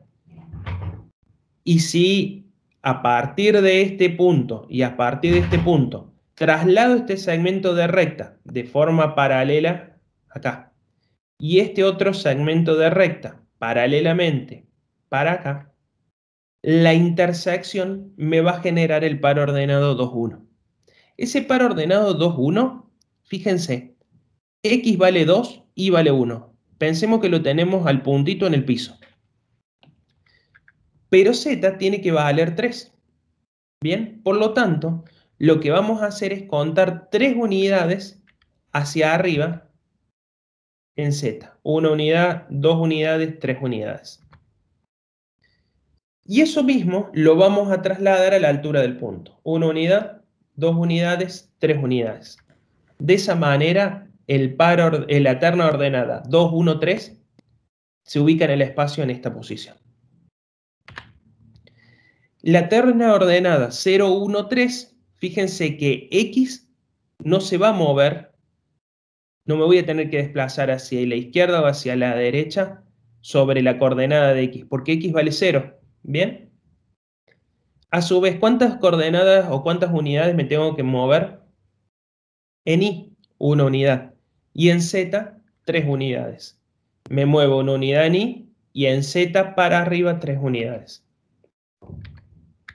1, 2, 3. Ahí obtengo las coordenadas correspondientes en representación gráfica a la terna ordenada que estoy estudiando. Y por ejemplo, la última terna que tenemos acá, la terna 2, 0, 3, en X me muevo 2 unidades. En Y, o sea, hacia abajo, pensémoslo así. ¿Cuántas unidades me tengo que mover? Miro acá. 0 unidades. Me quedo entonces sobre este punto. Y me muevo 3 unidades hacia arriba. 1, 2, 3. Para obtener la coordenada de Z correspondiente. A nosotros nos va a interesar que ustedes por lo menos entiendan cómo se grafica una terna ordenada en lo que es el espacio. Y a partir de eso van a ir saliendo los diferentes puntos que puedan corresponder a la situación que les podamos llegar a plantear. Con que ustedes sepan graficar puntos en el espacio, ya con eso es suficiente como para que entiendan cómo se graficarían gráficas de funciones en 3 dimensiones o con tres ejes, 2 ejes que representan la variable independiente o las variables independientes y uno la variable dependiente. Como normalmente hacer una gráfica como la que les mostré yo hace un ratito, que era la gráfica de la función que aparece acá. A ver si me lo toma.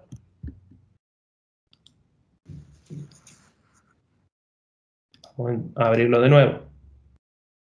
Acá está. Se había quedado pensando. Como graficar esta función puede ser muy difícil, ¿bien? Porque uno tendría que analizar el dominio, analizar la imagen y poder pensar en el conjunto de infinitos puntos que corresponden a la función. Lo que se hace normalmente es graficar la función a partir de aproximaciones y de estructuras que tiene esta función. Y a partir de ello, que vamos a empezar a estudiar dos conceptos fundamentales: el concepto de traza de una función y el concepto de curva de nivel de una función.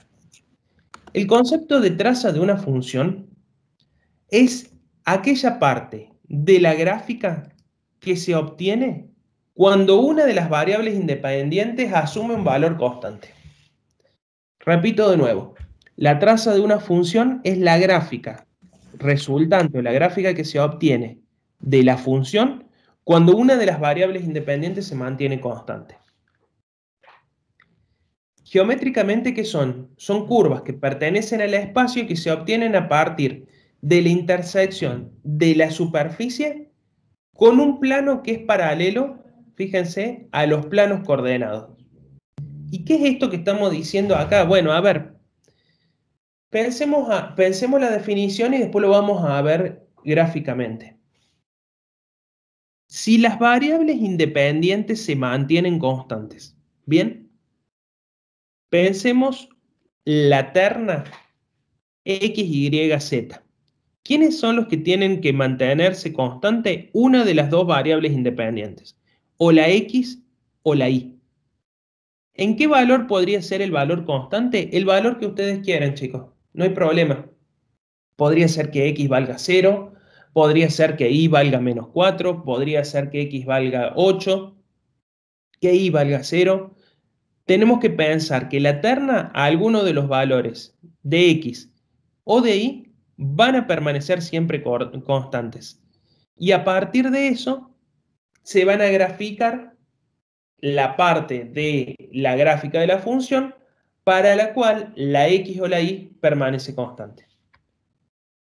Si yo tomo como valor constante la Y en un valor positivo Y sub 0, el plano que aparece acá es un plano que va a ser paralelo al plano XZ. Y esto que uno ve acá y que puede parecer difícil al principio, ya se los voy a mostrar gráficamente. Si pienso este plano amarillo que aparece acá, es un plano que tiene como coordenada en Y una coordenada positiva y que permanece fija. Podría valer 4. Y X y Z son variables. Por lo tanto, todo punto que pertenece a ese plano tiene como coordenada en Y un valor variable, perdón, como coordenada en X un valor variable, como coordenada en Y un valor fijo y como coordenada en Z otro valor fijo. A partir de la intersección de la gráfica de la función con ese plano, aparecerá una sección o una gráfica, una curva, como ven acá, que es la intersección entre la función y el gráfico. Eso es lo que representa una traza. Ahora, si hacemos X igual a 0, el plano verde que aparece acá será un plano que tendrá como coordenada en X una coordenada positiva, como coordenada en Y otra coordenada que es libre y como coordenada en Z otra coordenada que es libre. Por lo tanto, la terna va a tener coordenada fija para X y coordenada libre para Z y para Y. El plano verde es un plano que es paralelo al IZ o ZY. ¿Y eso que parece un juego de palabras? Cuando se los muestre ahora gráficamente les va a ser bastante simple entenderlo. Al ser planos paralelos, cuando yo corto la gráfica por este plano verde, este pedacito que interseca la gráfica con el plano verde que tenemos acá representa la traza de la función. Vamos a graficar la función que teníamos en el ejercicio, este que estamos trabajando, para poder hacer el estudio de lo que son las trazas y ver que es una cuestión bastante simple. Vamos a borrar esto.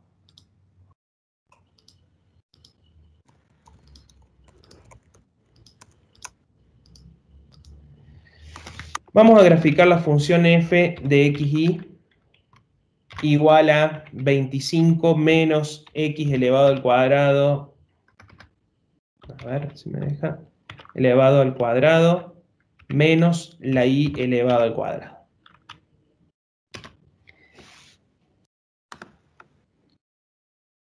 Y vamos a achicar un poquito esta parte.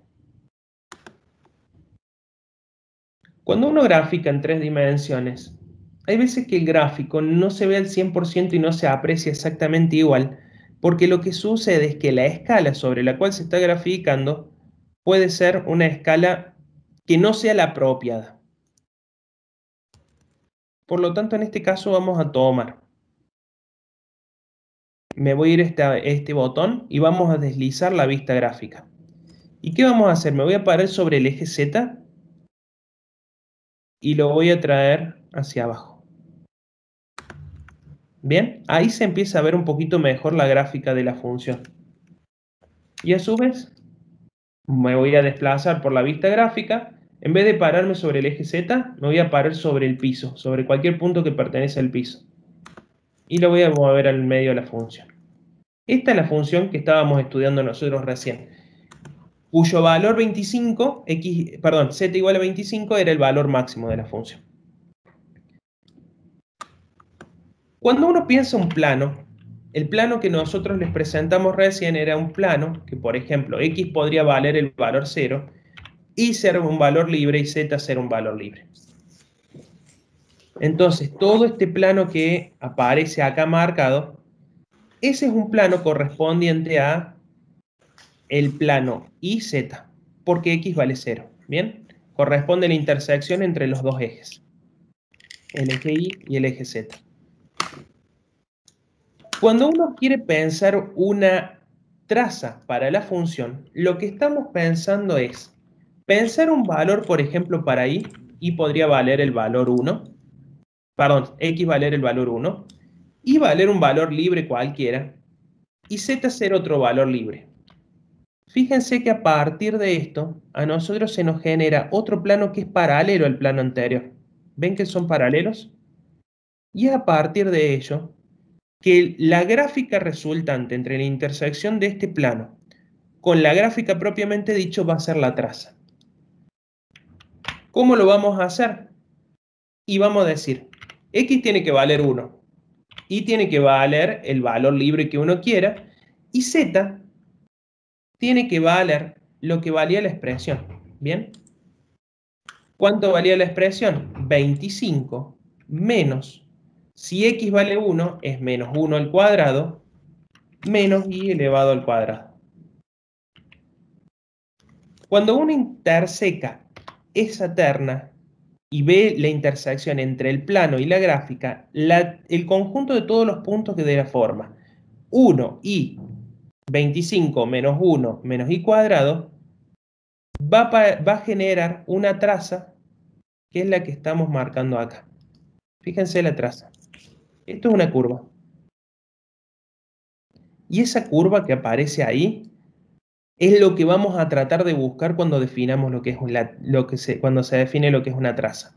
De generar diferentes trazas sobre la misma función e ir buscando valores para x y valores para y específicos. Por ejemplo, un valor podría ser fijar y en el valor que yo quiera.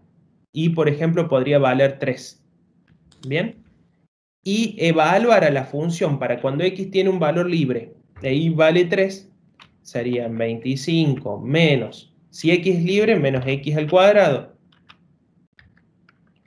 y menos, si y vale 3, fíjense chicos, que tendríamos 3 elevado al cuadrado, 3 elevado al cuadrado, 9, y doy Enter, la traza que resulta acá es otra parte que corresponde a la gráfica de la función. Cuando uno empieza a graficar varias trazas, lo que termina obteniendo es un bosquejo de cómo se va a comportar la gráfica de la función. Y eso es lo que nos va a interesar a nosotros estudiar. Para seguir cerrando la clase, vamos a pensar que lo que va a permanecer fijo en primera instancia es que la y valga 0. Y a partir de eso vamos a generar todos los posibles valores para teniendo un valor de x libre, un valor de y fijo y calcular los valores de z correspondientes. Fíjense que para la primera terna aparece la terna ordenada 0, 0, 25, la segunda 1, 0, 24, 2, 0, 21, 3, 0, 16 y así sucesivamente. Obtenemos este conjunto de puntos que aparecen acá pintados en color verde.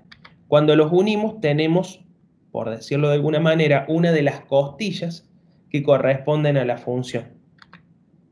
Por otro lado, podría suceder que el valor de x asuma un valor fijo, en x igual a 0, y ser variable y calcular el valor de imagen en cada caso.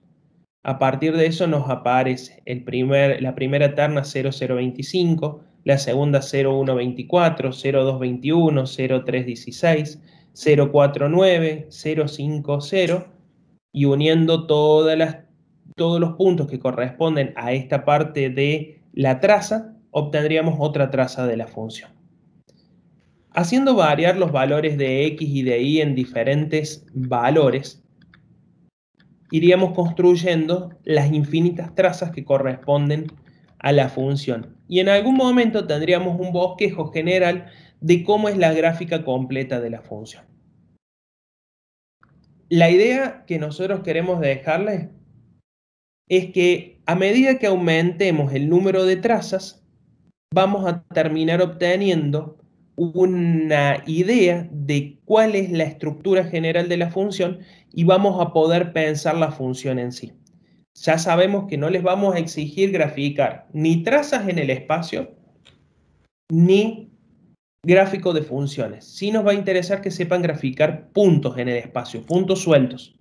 Pero lo que es importante es que ustedes entiendan que cómo se va a comportar la gráfica de la función. Y que si yo a 25 le resto siempre números que van a ser positivos, el resultado de los valores de imágenes siempre van a ser más chicos que 25.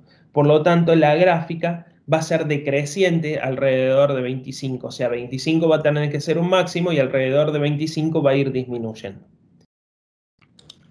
Para finalizar la clase de hoy, les vamos a dejar a ustedes que sigan pensando alguna traza para la función que estamos estudiando y obtengan las coordenadas de los puntos correspondientes a esa traza. Tenemos esta función de acá. Van a ir graficando los distintos valores de x y de y. Van a irlo haciendo en una tablita, lo pueden hacer para que por lo menos entiendan la estructura. Queremos que escriban cuáles son las ternas ordenadas correspondientes y a partir de eso nosotros mañana vamos a volver con una clase donde vamos a continuar con el concepto de traza y a su vez vamos a ingresar el concepto de curva de nivel para poder posteriormente realizar las actividades prácticas correspondientes a esta parte de la unidad. Piensen que esta primera parte, si uno entiende el concepto, después la representación geométrica la vamos a realizar a través de un software. Por lo tanto, no nos preocupamos demasiado con que sepamos graficar de manera explícita cada una de las trazas en el espacio, pero sí por lo menos saber cómo se compone la estructura específica de las distintas funciones que van apareciendo a lo largo de la asignatura. ¿Alguna cuestión más que quieras completar, Lucas? No, creo que estuvo bastante completito. Es más, yo pensé que no íbamos a llegar hasta donde llegaste vos, Juan, con, con la clase, pero Es no, creo que está larga bastante... esta parte, ¿Cómo? que es bastante larga esta parte. Es bastante larga, es todas las, como le decía el profe, le iba mencionando mientras iba desarrollando el tema, numerosos conceptos y contenidos que hemos visto en Análisis 1 los retomamos en esta unidad para aplicarlo a función de más de una variable independiente. Entonces es como hacer un repasito de la uno en una unidad y con otro tipo de situación, ¿no? Ujú. Pero bueno, ya como les decía, también le decíamos en clases anteriores, eh, por eso creemos nosotros que el segundo parcial tal vez es un poco más accesible, porque son un montón de conocimientos que que ya tienen, solo que, bueno, es para aplicarlos en una diferente situación como la que empezamos a ver hoy. Así que yo, más que eso, para mí ya estamos, Juan, digamos, para cerrar la clase. Sí, y sobre ¿Sí? todo para mañana, que les vamos a pedir que cada uno traiga Exacto. una traza calculada a partir de la función. Y Ujú. vamos a graficar distintas trazas para que nos demos cuenta cómo se grafican esas trazas, por lo menos en un graficador, y cuál es la estructura correspondiente a la terna ordenada. Ya teniendo en claro cómo se componen la coordenada de esos puntos, ya con eso van a haber entendido el concepto de traza. Y después Ujú. empezaremos con la parte aplicada de todo lo que es el concepto de traza en aplicaciones económicas y el concepto de curva de nivel.